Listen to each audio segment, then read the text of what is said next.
In the world we know, blood stained the floor of the great hall, words turned into wrath and wrath into steel. Ivar the Boneless, wounded, mocked, twisted by years of pain, threw his axe and ended his brother Sigurd's life. That moment severed Ragnar's legacy in two. But what if that axe never flew? What if Ivar let Sigurd live? Let's rewrite history. The argument still ignited like dry wood. Sigurd mocked Ivar's condition once more. You're not a man. You're just a cripple pretending to be a god. But this time, just as Ivar reached for his axe, a single voice broke through the storm. "Enough!" shouted Ubbi, slamming his fist into the table. Hvitserk stood beside him.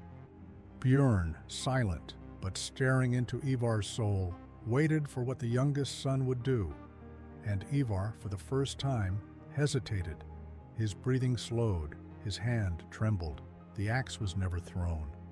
Siggurd, still burning with rage, turned and walked away. But he lived.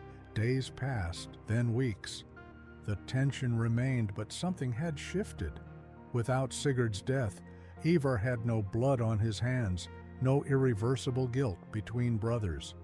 They fought, yes, argued, screamed, but they also planned and led. The sons of Ragnar, united, became unstoppable. The Great Heathen Army didn't fracture. Siggurd proved himself a sharp mind in battle, calm where Ivar was fire, focused where Hvitserk was clouded. Together, Ivar and Sigurd formed a vicious balance. When the brothers landed in England, there was no question of command. Björn led the initial charge. Ubba spoke with kings, but the true strategy came from the storm between Ivar and Sigurd. Conflict turned into cooperation, and when Ethelwulf fell, when Alfred rose, it was Sigurd who urged restraint. "Vengeance is a fire," he said, "but fire consumes even those who control it."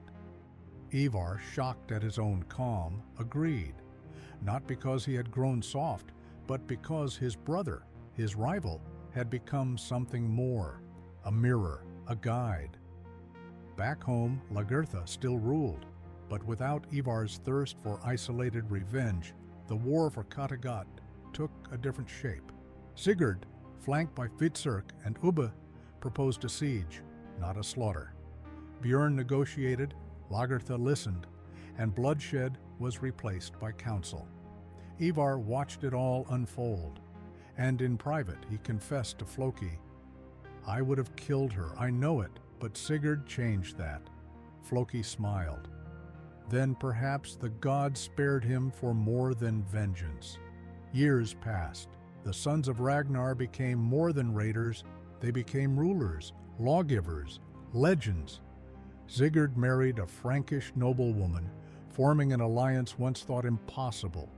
Ivar built fortresses in the east. Ubba voyaged west, and Kattegat, once torn by blood, flourished under their shared rule. The world whispered of the golden era of Ragnar's sons, not because they conquered everything, but because they didn't destroy each other. In the end, death still came for Sigurd, not from his brother's hand, but on the battlefield. A Northumbrian blade pierced his side. He fell gasping for breath as Ivar and Hvitserk rushed to his side. The battlefield was chaos, but for a moment time stopped. "Don't cry," Sigurd whispered. "You didn't kill me, and that gave me life." Ivar, eyes wet, held his brother's bloodied hand. "You saved me, more than I ever saved you." In this rewritten saga, the question isn't only what if Sigurd was never killed by Ivar, it's what if Ivar was never consumed by darkness? What if Ragnar's legacy was one of healing, not just war? Sigurd's survival didn't just save a life, it saved a future. It rewrote Valhalla. And perhaps, in this version of the story, all the sons of Ragnar entered Valhalla together as brothers,